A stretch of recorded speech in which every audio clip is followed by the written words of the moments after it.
So my time at the Picture House started, I believe, in October of 2015. I was a young lass. So me and David had been friends, I'd probably say about since maybe about 2012, 2013. And That's weird. I became friends with him around that time. yeah, well, he were doing this film called Vision of Beauty or something. Oh. And he was friends with this lass I went to school with, who I was friends at the time. And she basically said, "Oh, I know this guy, and he's doing this film. Do you want me to ask him to do some makeup?" And I was like, "I'll go on then." Anyway, so through David, we then lived in Edinburgh for a while doing the Fringe Festival. With the people, it was polyamorous, and then I think that was this. When was that now?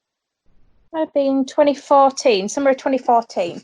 Yes, I made friends in about 2013, and so we came back, and I'd finished at Argos that Easter of 2015, and then I was finishing I think I was in my third year at uni, and it had all finished basically. And I had a stupid job at an optician's, which I remember that Cavendish Street. That's the one. Which is very strange because I was working on Cavendish Street around that time as well. Weird how things tie up, isn't it? Yeah, we both met David in the same year. We worked on Cavendish Street together, and yeah, destiny. Destiny, fate brought us together. Oh yeah. I think so. I think I was only employed at the opticians like a couple of days a week. So I needed like another job, and I think David was just desperate because I think he'd just taken over as manager. Yeah. And he was like, last. I know, and I was like, he was like, "Oh, do you want a job?" And I was like, "Oh, what do I need to do?" And he was just like, "You just need to serve popcorn." And I was like, "Well, okay then. Do I need an interview?" And he was like, "No, you start on Wednesday." Yeah. Oh, actually, no, thinking about it. When I first started, it was because Danny needed the Wednesdays off. Well, he needed a day off. And yeah. David, I think, had it in mind that I was going to do Wednesdays, but I had been a little theatre on Wednesdays. I was like, oh, I can't do Wednesdays, David. He was like, oh, I don't know if I can see you in employment if you can't do Wednesdays. Oh God, that's so David. Yeah, and then I think like a couple of weeks later, it's like, oh, I've got someone to do Wednesday. That all makes sense now. It's all me. So I was employed on primarily Wednesdays with possible cover shifts, basically. Oh. Who was I on with now? I think Lucy. my first shift was actually with. It might not have been on a Wednesday, my first shift, but it was with David and Danny, and it was during that time because I was expecting to have my top surgery doing. And so David was slightly telling everybody I was having it done and stuff like that. And anyway, it didn't get done until much later on anyway, just due to complications and whatnot. But so I think Danny first, he didn't even know who I was first, but he knew I was getting a boob job anyway. So that was my first shift. That's good. Behind kiosk, and I just thought this is a cool place. Because I've been going there literally since birth. Well, not birth, but like since of a conscious age. And then, so yeah, my next shifts after that were with Lucy and Nick on our regular Wednesday shifts.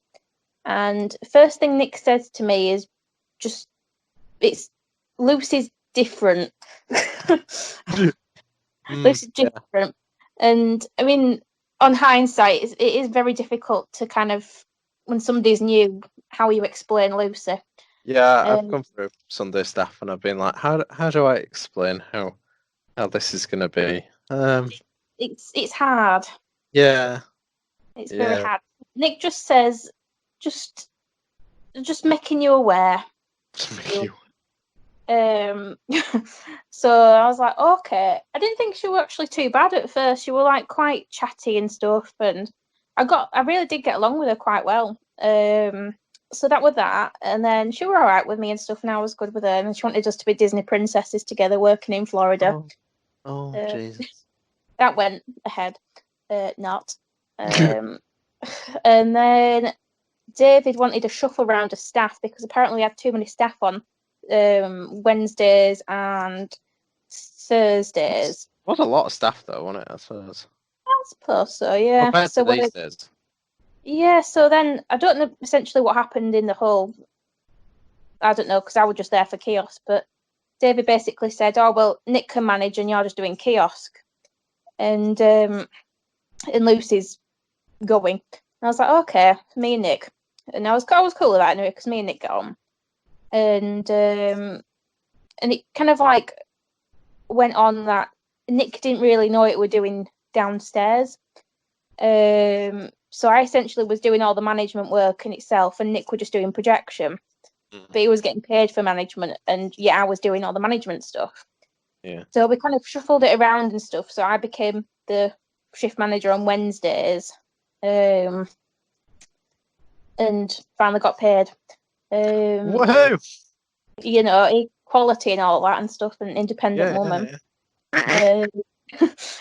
But yeah, what I remember from like my earlier days, I suppose it was my naivety really about kind of what goes on because I was really kind of just in the shallow end of it all. Yeah. And it was, on hindsight, being in the shallow end is blissful. Yeah. I remember.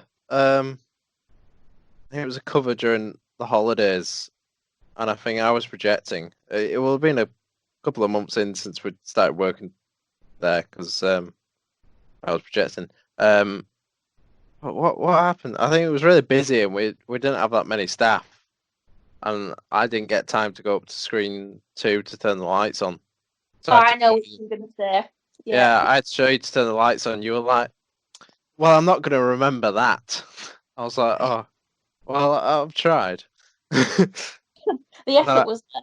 Yeah, and I told David that I showed you, and he was like, "Oh yeah, so good luck with that." I mean, I remember a few shifts as like it.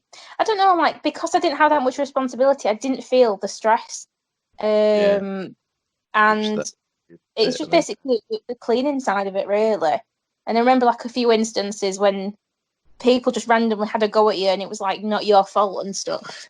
Like I think it was something to do with switching the lights on, and there were nobody upstairs in the projection room, and this woman was having a go at me for like not putting the lights, and I was like, well, I don't know how. So like there was just a few incidences of that and stuff. On Wednesday there were a few bits and bobs. It was mainly kind of on the earlier days, when I still had my looks and lovely figure. That there was some Romanian lads came in, because I was downstairs by myself. I think they tried it on for a few weeks. I think they came in many times asking if we showed porn and stuff. And I think Jamie actually chased them out one time. He literally did this like kind of like Mission Impossible like roll over the popcorn machine. Chased it out. It was so funny. And then so they'd come in on my Wednesday, and obviously I was downstairs by myself. Nick didn't really come down, and the basically was just like trying to elicit me to have sex in the toilets with them. That's nice. I know, but you know, standards and all that. So I had harsh words. You had harsh words. I had harsh words, and they swiftly left. Very good. Haven't seen them since, thank goodness, and it's probably good for them as well. So I got more shifts, purely because I had a lot more free time on weekends, let's just say, due to personal reasons. And so I was like, oh, can I have some shifts, please? And because I don't know what the situation was, but it basically put me on like a Saturday as well. So it was kind of like Wednesday, Saturday. And that's when I started doing my Saturdays. I think it were me. Who was it on Saturdays? Me, David, There'd have been somebody else anyway. Yeah, I was trying. I think I was doing Saturdays up until Jamie came along, Yeah, and and I then think it got yeah, shifted around, and I think I just moved to Sundays permanently. Because I yeah, they used were to a bit. do Saturday and Sunday, and then I lost my Saturday to bloody Jamie. um, Oh, whatever.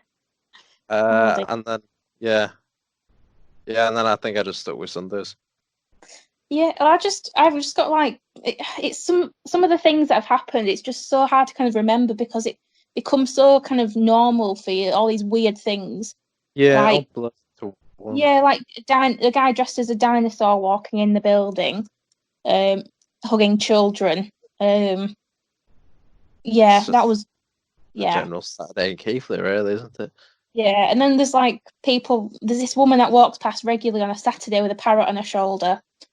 Um, Interesting. And then one time there were this were quite revolting actually. This old guy and his grandson were walking past, and it was something out of like The Exorcist or something, because this kid started to projectile vomit, and it went from like the front doors to where poster cupboard is, Oh, projectile. oh, And I know, and then we were just like, what the hell just happened? Because he was just walking past, it looked fine, and then yeah, that just came out of nowhere. nice. And That, I was like, yeah, what? And then the guy just carried on walking. I was like, how rude's that? just You'd at least just say, proper. I'm sorry for this, nothing. So Jack went out and cleaned it. And whilst they were cleaning it, they walked in. And they were like, oh, they're going to apologise here, aren't they, or something? Because, they've seen Jack clear up the sick. No, they didn't. They came to watch a film. The kid was absolutely death white. And the kid was not well. And I was like, I cannot have him projectile vomiting in the screen. I just no, he's going to be Yeah, sick in. It's going to be sick in screen. Like you just would not bring a kid to the cinema when it looks no, like that. Anyway, no. so I was like, well, this is just a bad situation right now. And then they went over to bloody chaos, didn't they? And he brought Oh, loads of tweets, oh, and I was oh. like, what is this parenting? I mean, yeah, it's admirable parenting. It's bold. Yeah. And then there's the times the homeless people, it went on a bit of a trend that they started locking themselves in, the disabled, to clean themselves. And then Did you ever have any trouble with gypsies? not personally, no, but I know which incident you're on about. Yeah, because I remember having the trouble. And that was That a that was a fun Sunday. Yeah. was, yeah, the CCTV kind of was enough for us. I think I came in on the Monday to watch the CCTV with you.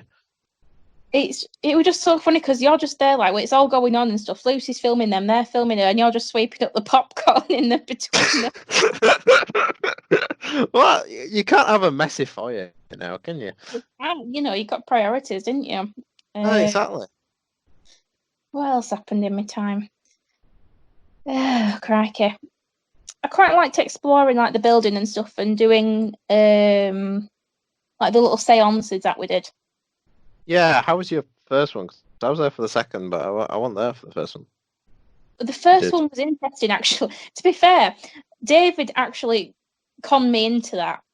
Because he was saying I didn't actually work there at the time. Or at least it were a few weeks before I started working. And Oh. I think it were anyway. I can't remember. Anyway, so he was like, "Oh, do you want to come in? Because we're doing like a bit of a ghost hunting thing, and I know you like ghost hunting." I was like, "I'll go on, Ellie, I'll come." So I went, and he was like, "Because I've got a phobia of basements," and he goes, "Oh yeah, they're in the basement." I was like, "What?" And he was like, "You're gonna have to go down there," and I'm like, "I don't want to go down there. I don't want to go down there." And he was like, "Well, it's going on down there," so he forced me to go down there. That's nice. And I wasn't in a great state. I was nearly crying. And he was like, just go down there, go down there. So they took us into that far bit where that kind of like little swamp thing is. Yes. The Shrek Uh, hangs out. yeah. Get out of my swamp. So everything was set up there. I were in tears because I was that scared.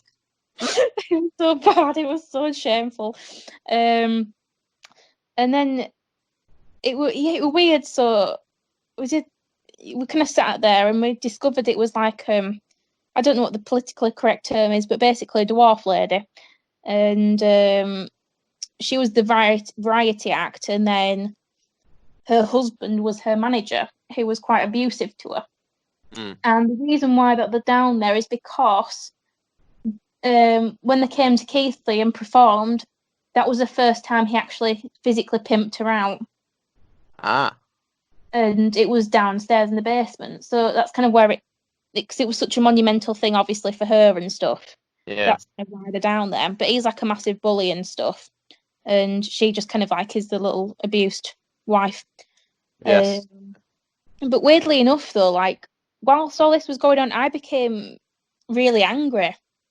All right. I've gone from like literally scared and crying to like just really angry that it were, like hearing this story and stuff. And she's called Sarah, this lass, and he wouldn't tell us his name, but basically it stopped because I felt something grab my neck, and then they stopped it, and that was the only thing I was there for that time. But I do like all like the hidden kind of oldie parts of the building. Yeah, I love in the Undercroft. I don't know if you've ever seen it. If you go a bit further in and you stick your head, yeah, you can see all the tiles and the old stairs from before. Yeah, I think that's interesting. Like, I bet there's like hidden things that we haven't seen yet. That's kind of like what really interests me. Yeah, and then I've if you go in the toilets, there's wooden things in the ceiling which you can knock up to have a look, and you can see the entire fake ceiling all held up throughout the foyer and stuff, and you can see the original ceiling, and it's all History is amazing. Like, I love just coming off. it survived. Yeah. Just for so long, and it's like just kind of obviously it's been in various states of disrepair, but yet it somehow survived no matter what. Yeah, well, it is the first and last cinema in Keighley, so it's strange. How did you get along to Skipton? I never. So I know. Oh, was it you who got there first, or was it Jamie? It was Jamie actually, because I think Paul wanted a weekday off, other than he wanted like 2 consecutive days off in a row, basically. Right. Yeah. So he'd phoned up David to see if there were anybody that he knew, and then that's how Jamie got over. But yeah, for me, it was just a weird thing, really, because do you remember John Towell? Yeah. So it was his leaving due, and I think it was roughly about December time of 2016, I think. I think all the managers from all the cinemas got invited to go to John Towell's leaving due. But yeah, David was like saying to Jamie and me, because me and Jamie were together at that point, so obviously we merged into one. Yes, yeah, you drew me. Yeah, we don't come as individuals now. We are one. Yeah. So he asked us if we'd come along to this meal because nobody liked him. and I was like, well, I don't really want to go because it's not to do with us. And I was like, well, I'm not paying for my meal. I don't want to come. I'm not paying for a meal for a situation where I don't actually want to come for. And in the end, it was like, fine, we'll bloody go then. So from Keighley, it were me, David, and Jamie, and Nick came along as well. And there were Gary, Steve, Chloe, and Paul, and then Charles and Judy. And it were like the Bay Horse in Skipton. And see, it was just for basically John Towell's leaving. Oh yeah, and John Towell was there. And well, I hope so. And yeah, that was quite eventful actually, because that's kind of like when I first met everyone, really. Yeah. I was sulking because I didn't want to be there. I have my famous sulks. Yes, you do. I do like sulking. So I'm ordering all the bloody cheapest shit on menu because I don't want to pay for it. having tap water. I'm having like bloody just bread for starter. Like. Anyway, so the point is, I think David and Paul were just discussing like staffing and stuff like that, and I got raked into the conversation and got plied into becoming a duty manager at Skipton from that, and I was just like, well, this has just happened. I've got another job now. I was just like, well, this okay. So that's kind of how I got introduced over at Skipton. So yeah, started working at Skipton, mainly as a duty manager. But I think I got a regular Friday shift. Yeah, quite enjoy Skipton. Skipton's like my little holiday from Keighley. Yes. Also just because of how intense Keighley can be. And then in I think it was June or July 2017, David left. Yes. And he'd been grooming Jamie anyway for a while. So Jamie obviously became the manager, and I just became the lackey. I've never really kind of defined my actual role at the cinema. Like, I'm not paid as an assistant manager. No. I don't know how other people see me. Like what kind of they role they see me in. Yeah. I don't know. I've never really kind of defined what I am. So so I mean that was quite a hard time really. Like that kind of period of summer holidays 2017, we worked absolutely silly. Like we worked 60, 70 hours a week, and it was a mixture of it being the summer holidays as well as getting the head around management of the place and just trying to sort out where David had, left off and stuff. And then, because we never actually got any training for any kind of management, health and safety, anything like that. So it's literally common sense and learn as you go. Yeah. And that's obviously trial and error and stuff, and you just hope it doesn't go wrong. So I mean, I guess like I think from that point onwards, that's when I really kind of changed from enjoyment shallow end. I didn't even go into the middle. I went straight to the deep end. Straight to the deep. That's good. We like the deep. You literally sink or swim. It's literally that. Yeah. And it's hard. It really is hard because, like, do you think it's harder being a managing duo as well as relationship duo? Absolutely, yeah. I mean, it's easy to say keep your personal life, at home, and then work life. It is a lot easier said than done. I mean, we do try to do it as much as we can, but when you're together like 24/7, it can be quite hard. Yeah, difficult to manage them both. Yeah, exactly. It wasn't so much taking our personal life to work. It was more like taking work home.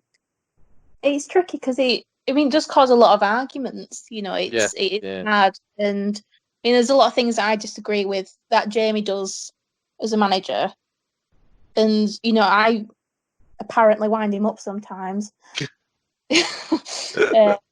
Like I'm massively organised, and Jamie's not, so that comes across as me stepping on his toes. Right. So I think that's kind of like the main kind of issue, really, is that in personal life, I am the dominant one. I am the one. I wear the trousers, basically. And then sometimes when we get to work, I find that hard not to wear the trousers because obviously Jamie's my manager. Yes. Yeah. So it's like if I was in like a normal work environment and I said some of the things I say to Jamie at work, I'd probably be fired. Yeah, it's blending them two together, really. Yeah, exactly. And from that aspect, it's hard. Yeah, definitely. But yeah, I mean, it can be a strain, but for some reason it's worked on it. So. What's probably your favourite moment at Picture House? Oh, crikey. Or your favourite time being there, like of the past 5 years? What's probably been your favourite year, kind of? Where you felt most comfortable with the people around you and stuff? Maybe, I don't know. Right. I don't know, because it's like I absolutely love everyone that works there. Like I genuinely love them so much, and I guess like right now, I feel more of a bond because I feel like they look to me like I'm like the mother of the cinema. Yeah. Like they're all my children, no matter even if they're older than me, they're like my children. Kind of. It's a weird warped relationship. So in that sense, I feel a lot more kind of like maternal and stuff, and like whereas kind of before it was more like we go to work. Oh, hi, you all right? Yeah, right. Go home. Yeah. Yeah. Like, now they're actually are my life, kind of thing. Yeah. Yeah. Yeah. I don't know. I mean, there's been quite a lot of highlights really working there. I think it's mainly kind of like the funny situations really that has just somehow been just brought into the day, like just completely unexpected things happening, and you're just like, what the hell? Things you just couldn't write and would probably be in a comedy series. Yeah, honestly, like I mean, there's times when it was just kind of like one of them days where it just one thing after another thing after another thing, and then me and Jack were downstairs behind kiosk, and Jamie up in projection room too. And it just really, we were just like, I completely had enough at day because there were just that many things going on. And all of a sudden, Jamie radioed down saying, and we've got a pigeon in the projection room. It was like, me and Jack just burst out laughing because we literally like, of course there is, you know. Yeah, it's just... There's a time that was quite funny. It was more recently than anything. I quite dramatically fell off the chair closing the doors. Because I have to stand on the chair. Yeah. And lovely, it was all on CCTV camera. And it felt a lot more dramatic than it actually looked. It was, but there was just like this woman just walking past outside, and she saw me fall over, just watched me for a second, and then just carried on walking. It's basically a cinema at the front doors, to be honest. It really is, honestly. More drama there than there is anywhere else. Well, what was the time when was it Sean was painting? Oh my lord! Don't remind me of that.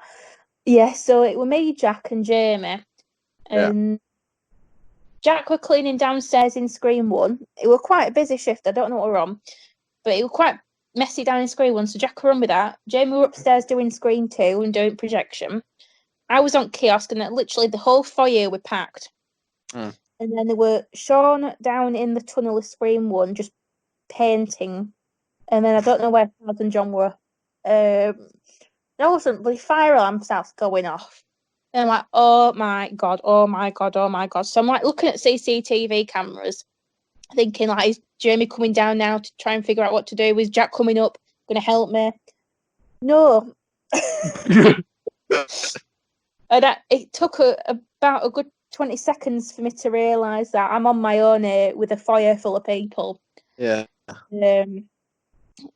And so I just was like, right. So I just shouted out, right, everybody out. And some of them followed me and some of them didn't. And I was shouting many times and like waving my hand and stuff, trying to get everyone out of the building and stuff, because I didn't know if it were, obviously, you don't know if it's real or not, but you just do it anyway. Yeah. So I managed to get at least about 3/4 out of the building. And I was just like, right, well, sod you guys. Because I was shouting and I was waving and they were looking at me, but not following me. So I managed to get a few people safe. And it turns out Sean had set the fire alarm off anyway because he'd painting and dust got into it. But I comes back in and Jack's still cleaning Screen 1. I don't know where Jack Jack just carried on. He were like the musicians at the Titanic. He just, we're going to go down with ship. Yeah. Well, that's probably quite quaint, to be honest. It was quite sad. Oh, there was another funny time we had to evacuate because Danny poured bleach into a metal. It was me, Danny, and David, and so we did very well. We got everybody out of the building, but David, with his just being Davidness. He was like, Julie, go back inside and get the biscuits. I was Burn like, to death and get the biscuits. he was like, go get the biscuits now. Get the biscuits now. So I ran back inside to get the biscuits. And he was like, give them to the people. Give them to the people. Make sure you and Danny give them to the people. So we're there. Danny's doing like a, head count. And there's Yeah. me going, would you like a biscuit? Oh, Like, dear. so British, this is. It's a very British cinema. Would you like a biscuit? Would anyone like a biscuit? Well, we've done half-ish an hour, so that's great. So thank you very much for your stories around the cinema and your time at the cinema. It's been very insightful. I hope it gives a different edge to it. So thank you everyone for listening.